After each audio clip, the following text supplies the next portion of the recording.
Salut, vidéo introduction des appâts, c'est-à-dire qu'il y a plusieurs appâts pour chaque espèce dans la pêche. Mais aujourd'hui on va parler dans pêche au coup, plus spécifiquement sur de la pêche des gardons.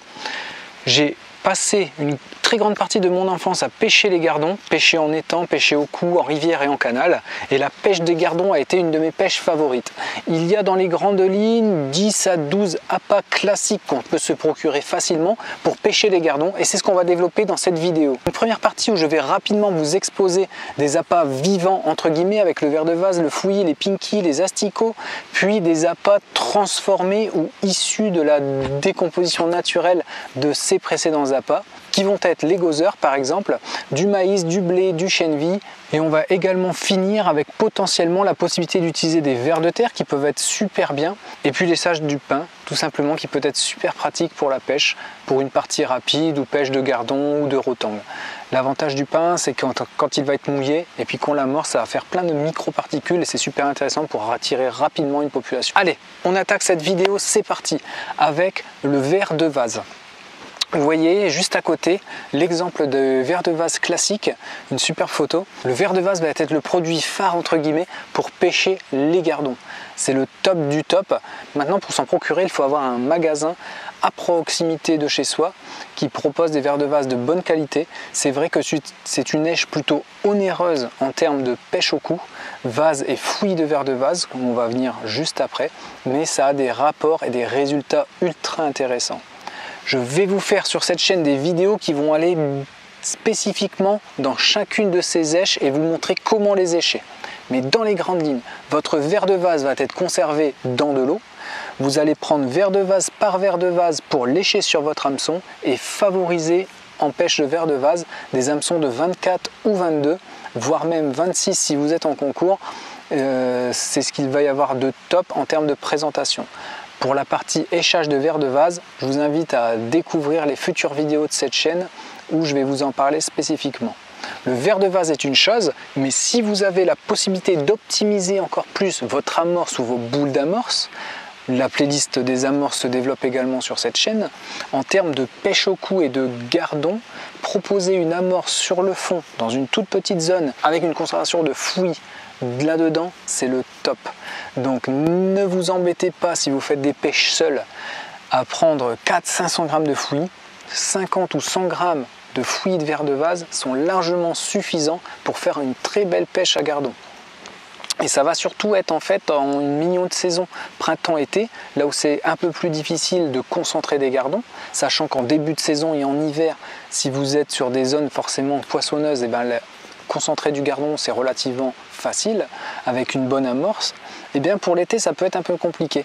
Et bien avec le fouillis, donc vous voyez juste à côté où il y a différentes manières de le délier, notamment de l'argile sec, ça peut être super pratique, mais on reviendra à ça quand je vais vous faire la vidéo spécifique au fouillis de ver de vase. Et bien ce fouillis allié dans l'amorce sur des petites boules d'échage ou de rappel spécifique ultra concentré, c'est super intéressant. En mettre dans l'idée de début de pêche 8 à 10 boules d'amorce avec juste un peu de pinky ou d'asticot congelé ou nature, vivant, selon le lieu et la stratégie utilisée. Puis utiliser les boules de rappel à la coupelle ultra précis, là où on a fait nos poissons après 1 heure, 1 heure et demie, c'est une super stratégie. Mais si en plus ces petites boules de rappel, vous allez mettre un peu de fouillis, là ça va être le top du top en termes de rappel.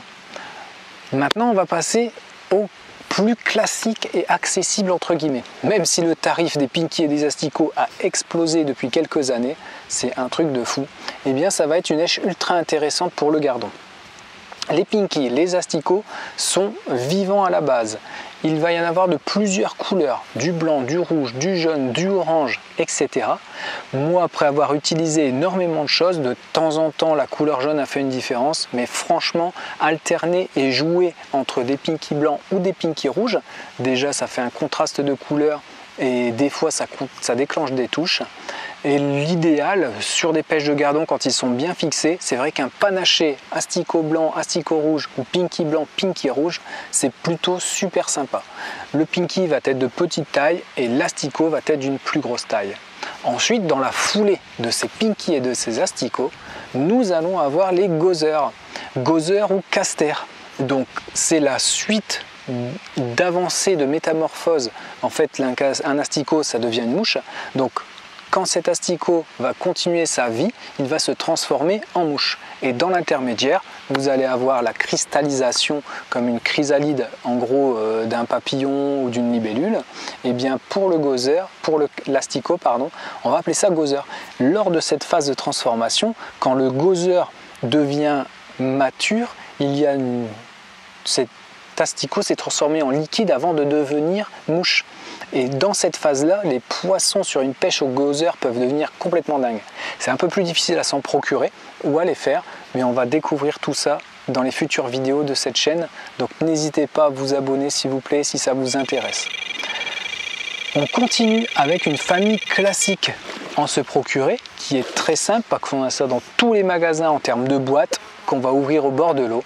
Si les pêches sont difficiles ou si cela ne mord pas ultra bien en termes de gardons, de brème, il peut y avoir des tanches, des carpeaux sur place et ça peut être intéressant de compléter votre pêche ou d'en mettre un tout petit peu en début de pêche dans votre amorce, du maïs. Vous voyez juste à côté, le maïs va être ultra intéressant dans la mesure où on a une petite boîte dans notre caisse ou dans notre seau quand on est parti au bord de l'eau. Et c'est vraiment une stratégie soit en midi, parce que sur la zone de midi, des tanches ou des carpes vont avoir un potentiel à mieux passer, soit une pêche en soirée. Vous faites votre pêche d'après-midi au gardon et en soirée, vous allez attaquer des pêches au maïs. Si vous avez de la carpe, de la grosse brème qui rentre, ça c'est génial, de la tanche. Et si vous êtes potentiellement sur une zone où vous pouvez pêcher des carassins, ça va être top aussi de changer votre pêche fine de gardon qui a duré 1 heure à 3-4 heures et en soirée d'attaquer sur des pêches de plus beaux poissons au maïs entre autres. Ensuite, avec le maïs et dans la logique, dans la continuité de graines ultra intéressantes pour pêcher les gardons, vous allez avoir le blé et le chènevis.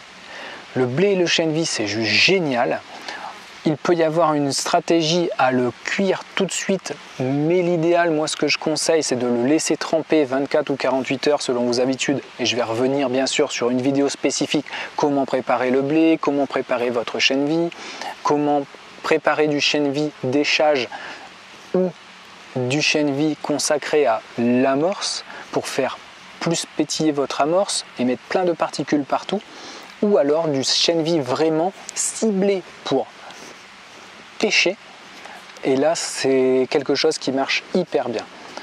Tout va être dans la technique de cuisson, donc c'est pour ça qu'on reviendra sur une vidéo spécifique au chènevis et une vidéo spécifique au blé. Le blé peut être ultra intéressant aussi dans la mesure où il peut être coloré, mais plus en fait, moi je n'aimais pas trop le coloré, mais une partie imbibée ou rafraîchie après cuisson et laissée en embaumage entre guillemets dans une épice. Ça peut être génial. Vous pouvez vous broyer de la cardamome, de l'épice rasée la noute par exemple, même s'il y a plein d'épices et ça marche très très bien. Vous le laissez, vous faites des petits godets ou des petits verres de blé de chènevis que vous mélangez avec ces épices et au bord de l'eau vous allez avoir votre chènevis, votre blé nature, mais un petit peu de blé épicé ou lors de votre présentation, ça peut faire une différence sur des pêches de gardons. Les très gros gardons vont adorer tout ce qui est épicé. Donc déjà, si vous avez préparé un coup au chènevis et au blé, c'est magique. Les poissons ne peuvent pas résister et surtout en l'espace de 2 ou 3 soirées de venir pêcher la veille, eh bien vous allez concentrer des gardons et les plus beaux gardons de l'étang. Ils vont prendre vraiment coup, ils vont être heureux, vraiment contents de venir manger sur cette zone et surtout ils ont compris qu'ils ont un apport nutritionnel au top à ce moment de la journée. C'est pour ça que j'aime bien préparer le coup en fait 2 à 3 jours avant sur une pêche de blé ou de chènevis. Les résultats sont juste incroyables. Vous vous embêtez à préparer votre coup, ok, 2 à 3 jours, mais si en plus vous êtes au bord de l'eau d'un étang ou d'une rivière, que vous préparez un coup vraiment pour y aller 1 ou 2 fois le week-end et que vous avez la chance de pouvoir y passer tous les jours pendant 1 à 2 semaines, vous allez faire des pêches incroyables. Et c'est ce que je vous propose également sur ces chaînes dans les futures vidéos de pêche au coup.